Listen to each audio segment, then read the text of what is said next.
Brian London, live from Shake Shack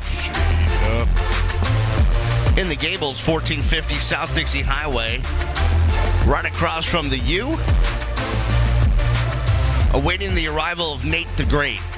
Platon is working his tracking skills as we speak. We got Harry here.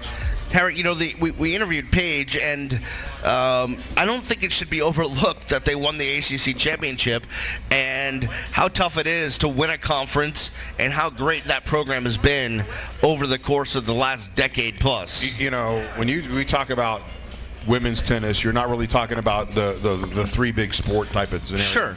But Paige has got a program that's really unbelievable. And here she's talking about she's got 4 freshmen, and they're ranked 6, which is matching the highest ranking they've ever had. Right. And that's 4 freshmen. I mean, so let's just say this year we make it to the Elite 8 or something like that.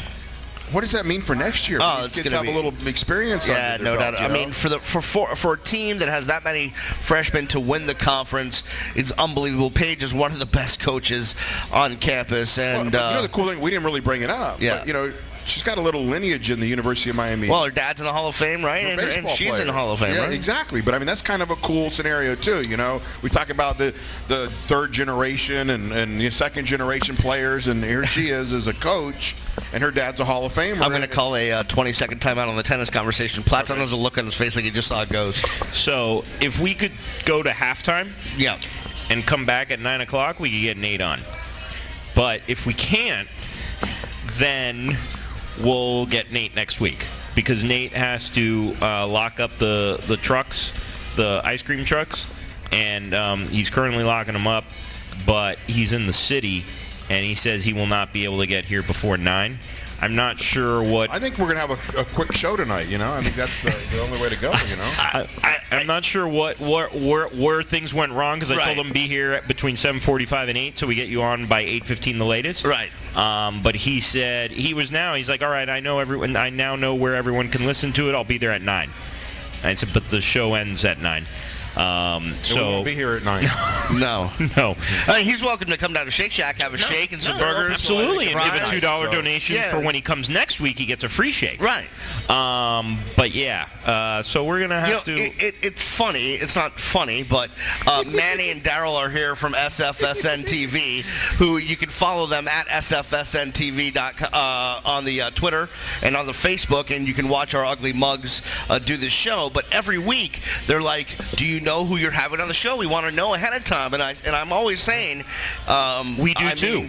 We would like to know too who's going to be on the show. I mean, well, we know who's going to be on the show, but we come to the show. We have an idea. We know who we've booked to come on the show. The problem is who's going to actually come on the show. Yeah. Now, I think we're going to have to cut their pay out for next time, okay? Yeah. Well, Platon, your pay as guest booker is going to be cut in half. I will start paying you guys. No, we're going to stop paying the guests that don't show up, okay? Yeah, right. We do that, but that makes us appreciate Paige Roshuk-Too's even more, who brought herself across the street. She didn't have any handlers. She didn't have any she didn't have Mike from Quanstar Limos drive her across. She didn't need Quanstar to get across the street. She got over here. No, she didn't need Quanstar. Well, I think we should go back to talking about tennis and forget about Quanstar and people that aren't here with the ice cream trucks. Tennis and baseball is what I want to talk about. How about Hurricane Baseball getting a sweep this past weekend? Well, it's important. They need it. They need to find some more power, too. Yeah. But, I mean, let's talk about one of our guests, B-Rad. I mean, you see his numbers? Oh, yeah. No, he's unbelievable. I mean... for those of you that are watching or listening, was it 2 weeks ago we had Brian Radzuski on? And he came on the show, was as great as ever, and continues to dominate. And continues to just absolutely dominate. Everybody was kind of talking about he had a kind of a bad outing the other night. He had like 9 strikeouts. Right, yeah. You know, he allowed 1 earned run and 1 unearned run or something like that. But, I mean, his ERA is under 1 is .97 right now. He could win Pitcher of the Year in college baseball. Raymond Buchanan's in the house. Why don't we get Raymond Buchanan on the show? Talk again. Yeah, exactly. And he's wearing pink. He's wearing a U Tennis pink shirt. Oh, look at that. Yeah, how about that? ACC champs. That's unbelievable. It takes a real man to wear pink. And he looks good in it. I don't think we could pull that off. No, I have a big pink shirt, and I look like the old Miami Arena when I wear it. But, baseball, they did score multiple amount of runs. I mean, we even got double-digit runs. On Friday night. It was old school weekend. It was a throwback weekend. We actually got 12 runs one night, which was good to see. And I think the bigger issue is listening to some baseball games on TV over the weekend at other schools. I think everyone's starting to see that the college game has changed, and not necessarily for the better for the fan. The bats, the balls, everything has got to the point where, a 3-2 game, a 1-0 game is a lot more common than it used to be. And I'm not sure. I know from my perspective, I don't like the college game the way it's going. No, not at all. I mean, I miss the days of Pat the Bat and Aubrey and Kevin Brown just jacking shots. Like 400 batting average. Like, I want to see guys batting closer to 400 than 150 or 200, But, I mean, I was LSU game the other day, and one of the guys hit a home run and hit the scoreboard.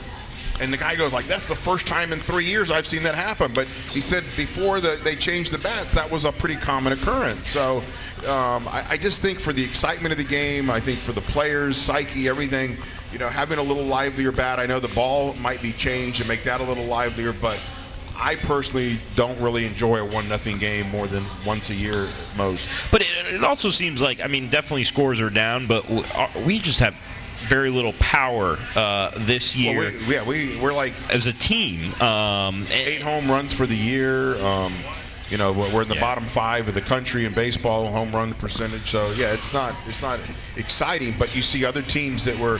8 home runs used to be a good weekend when Jason and of course. Meanwhile, RPI wise, they're 18th, which is okay. We like to be a couple spots higher. Well, but their strength of schedule is Boston weekend. They would have been a few spots higher. Right, but their strength of schedule is still 3, which is unbelievable. Anybody in the ACC's probably got a pretty strong strength of schedule. Oh, no doubt about it. Competition. No doubt about it. Is North Carolina still number 1? I just left the page. Do you want me to go back to the page? No, I'm just thinking if we're going to talk baseball. If we're going to talk baseball, do you really think, Beast? North Carolina is still the number 1 RPI rated team. How many losses they have? They are 4 losses, and one of them is to us. Yeah, Virginia is 3rd in the RPI. Florida State is 5th. North Carolina State is 7th. And Virginia Tech is number 13. So plenty of teams in the ACC are in the top 15, 16, 17, and 18. Miami's got 2 series left. One versus Wake Forest in Winston-Salem, and then the final series versus Georgia Tech before the ACC tournament, which we hope to make. If they can at least win one of those series. No, they got to win both. They got to win both? Yeah. To get into the regionals. No. Okay. We're just talking ACC tournament. I'm just talking worry about making. First off, they're in 8th position in the ACC. Right. Only the first 8 teams make it. Right. Okay. But here's some interesting stuff that I heard yesterday that Joe Zagacki was talking about on the radio. Is that last year Miami won collectively for the season 36 games, including the ACC tournament. Right. Okay. Right now we have 32 wins. Right. Okay. So as bad as we think the year has gone, we actually could be better than last year. Well, you'd have to win 5 out of the last 6. I understand that. Okay. It's possible. It's possible. With our pitching staff, we're in every game, okay? Oh, there's no doubt about it. If we could just get a couple key hits. We got this closer, Ned. He's doing it well. We got B-Ron. How many games have we lost by 1 or 2 runs? A lot. And that's not the pitcher's fault. That's all offense. No, that's offense. If your pitcher's holding the other team to 1, 2, even 3 runs, those are games you need to win. Well, in the past, it wouldn't even be a question. Well, you go to the Friday night's game, and you talked about Diaz. He had pitched 3 weeks in a row where he had given up 2 runs, had a no decision, and 2 losses. And all 3 of those games were 1-0 ball games. Yeah. You've never seen that in the past. But here's the thing. Friday night, he gets his first run on an infield pop-up to the pitcher's mound. The ball gets dropped to 2-run score. Okay? By the 3rd inning, he had more runs scored for him than he had in 3 weeks previously. Okay? But the thing that we were kind of talking about is in the game of baseball, an error, a bad hop, a drop ball here and there is pretty common. Yeah. So to think you went 3 weeks without really having to get that break where you get an unearned run that helps your team, you know, you look at our ERA, what we've given up, our ERA is even less than it is because a lot of the runs that we've given up are unearned runs. Yeah. This pitching staff that we have for starters right now is as good, if not the best pitching three-spot guys I think we've had in a very long time. Yeah, no, there's no doubt about it. Pitching is great. Just got to find the offense. Harry, one thing before we maybe get out of here. Platon and I talked about it, but Vinny Testaverde going into the National College Football Hall of Fame. Your thoughts on what Vinny meant to this program and you know, everyone kind of remembers that Fiesta Bowl, but people forget that he was just amazing that year before that. Well, I think that people that remember the Fiesta Bowl no different than we remember the Fiesta Bowl when you know, Miami played Ohio State. Any Fiesta Bowl for that matter.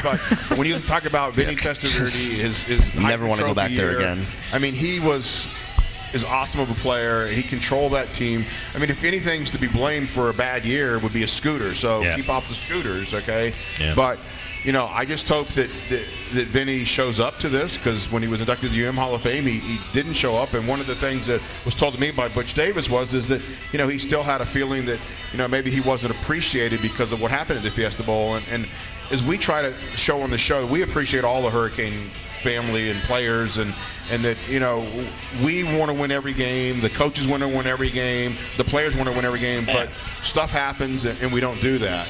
But once you're a Cane, you're always a Cane, and we're going to support you, whether you're going into the College Hall of Fame or the NFL Hall of Fame. And it's an exciting year when you've got, you know, one of each going in. And some people would argue that team he was on was the best team we've ever had, even better than the 01 team. As Raymond Buchanan the best team of all time, and doesn't even come on the show. He doesn't like you anymore.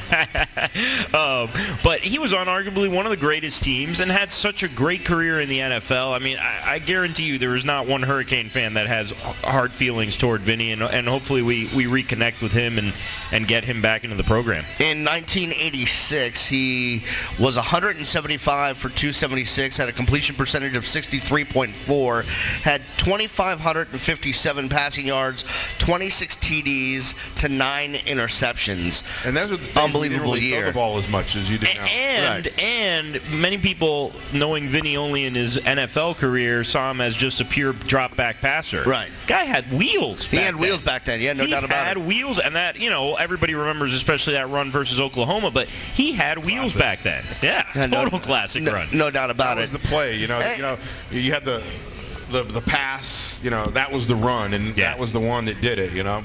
You know, the other thing about Vinny is he had, you know, if you go look at his NFL stats, he quietly had a pretty amazing NFL career. He's a Hall of Famer, in my opinion. I mean, a 20-year NFL career, and his last few years, I mean, he still had it going on. I mean, he threw, was still throwing in the 60 percentages well into the 2000s. So he had it going on. I mean, when he was with the Jets, it was just like, man, he's still throwing the rocket, man.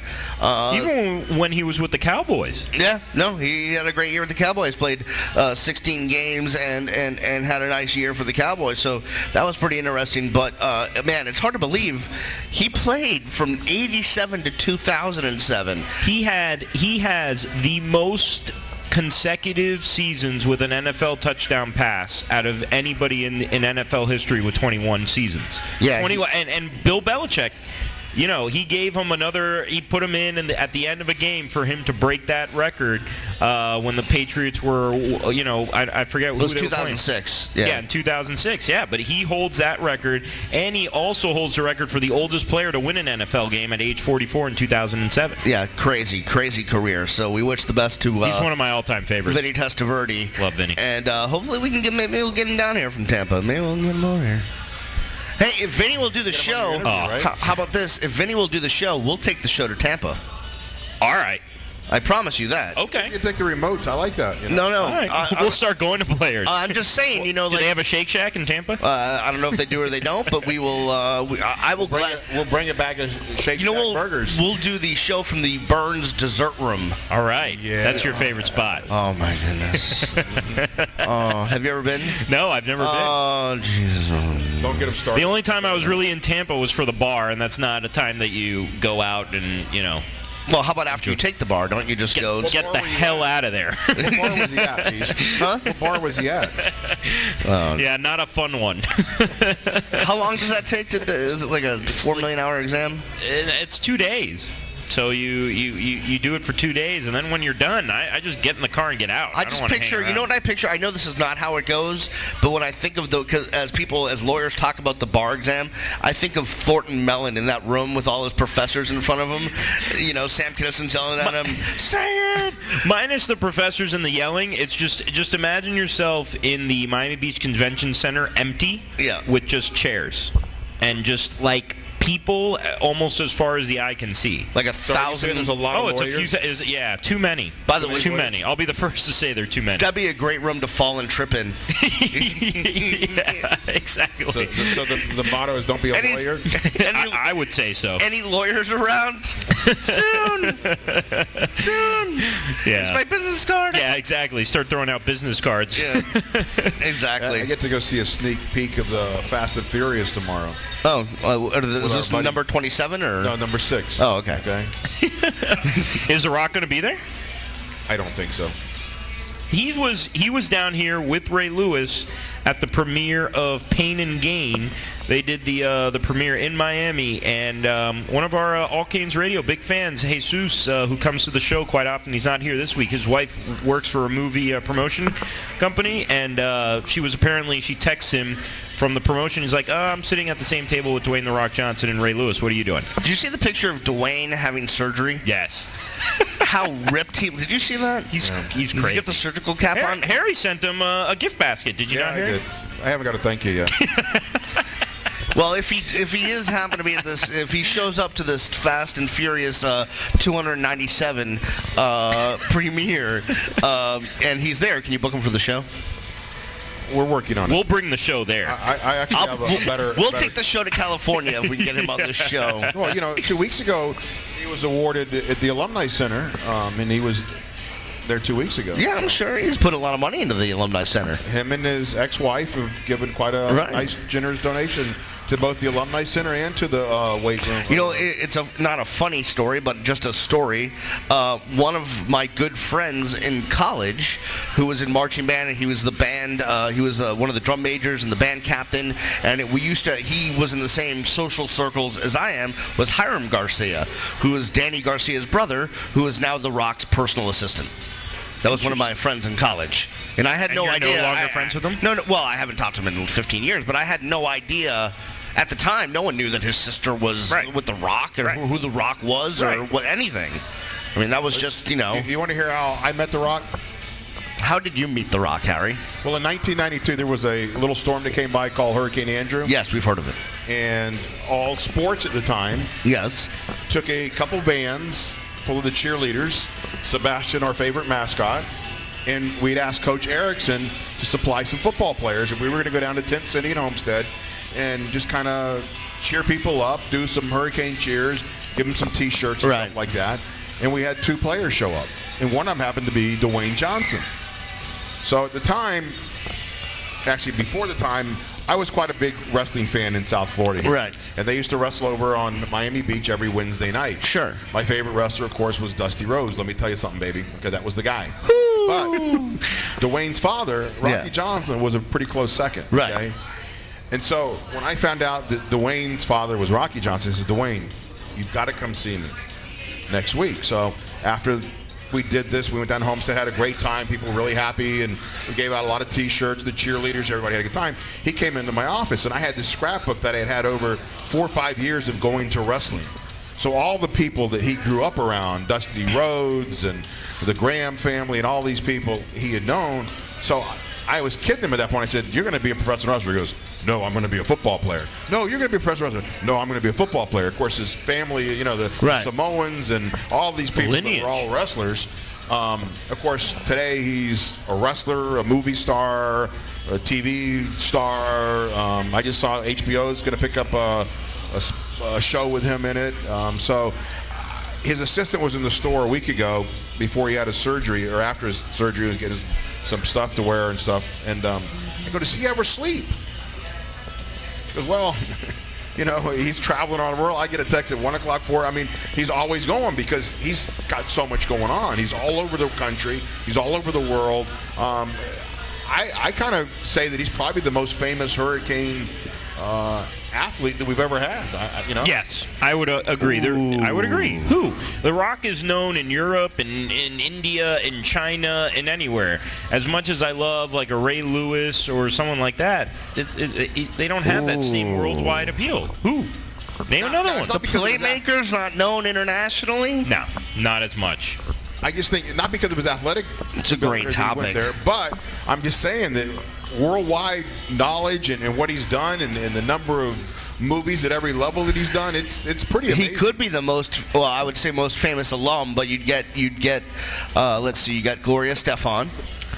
The Rock is more famous than Gloria Estefan.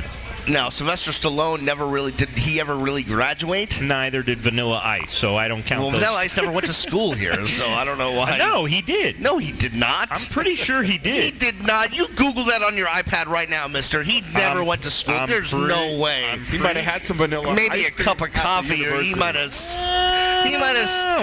come and bowled when they had a bowling alley over here. He did not. There's no way that Robert Van Winkle went to school here. All right. That's not happening. Okay, John Cicada, nope, not more famous than The Rock. Rocky, Sylvester Stallone, arguably Sylvester Stallone if he did. I'm saying graduate. I'm trying to think of anybody else. Bruce Hornsby in The Range, no. Ray Liotta went to the U. No? Beast, you're losing this. It's The Rock. Steve-O from Jackass? Unless you come up with like a president or something, you're losing it. Yeah, you're right. I think he's the most famous University of Miami alum ever. He has to be.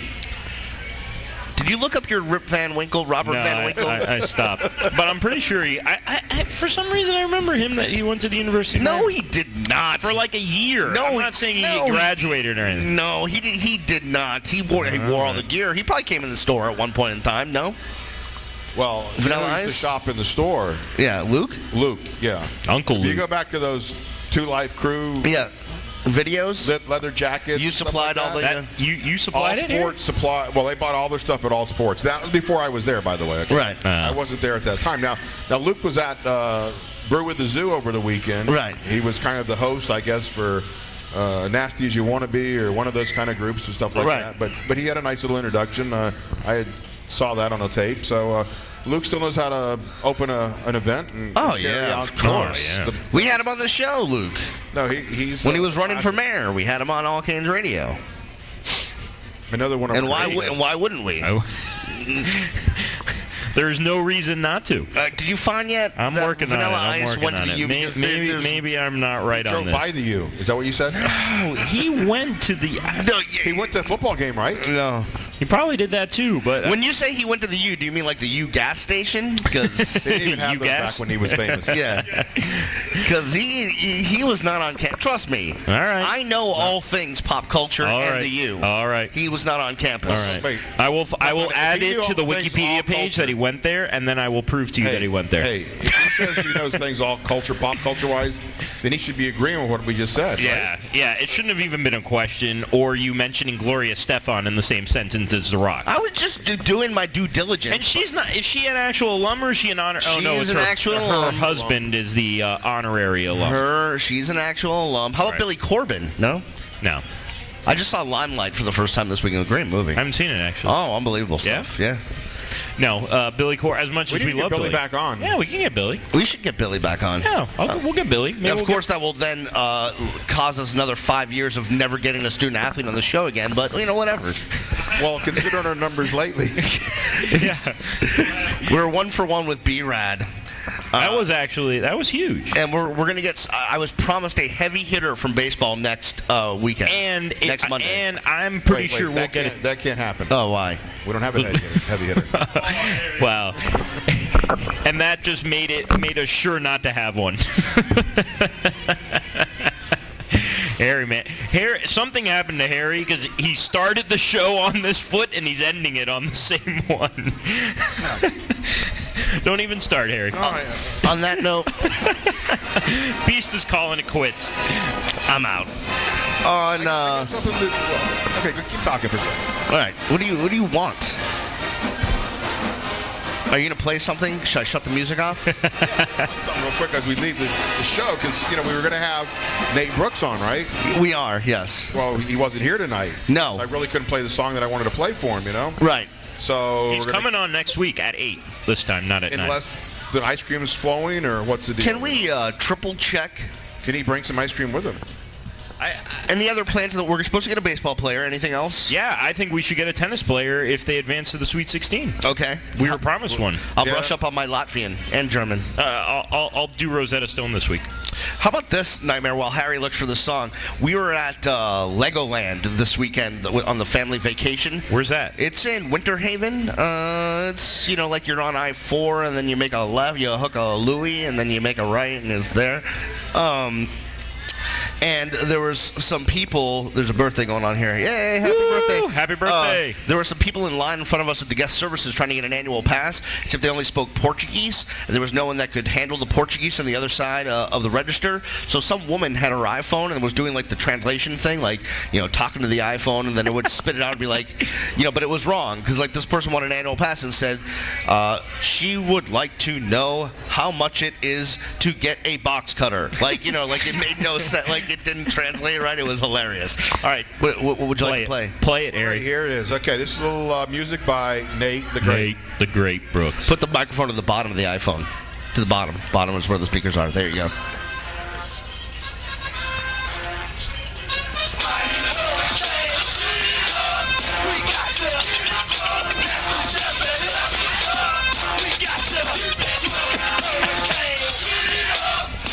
We'll let Nate the Great play us out. We got to also ask Nate about another song he made up called Bowl Money. Stay tuned until next week. Tune in next week. We'll promise most of our guests will actually show up. Thanks to Eric and Mike and everyone here at Shake Shack. Thanks to Manny and Daryl from SFSN TV. Follow them on Twitter for the best coverage of local sports. Thanks to Harry at AllCanes, the AllCanes family, the Bello family. Thanks to Platon from ProCanes. Thanks to Paige Roshuk 2s. Thanks to Bruce for showing up. Thanks to everybody for showing up. We appreciate it. And we say until next time, go Canes.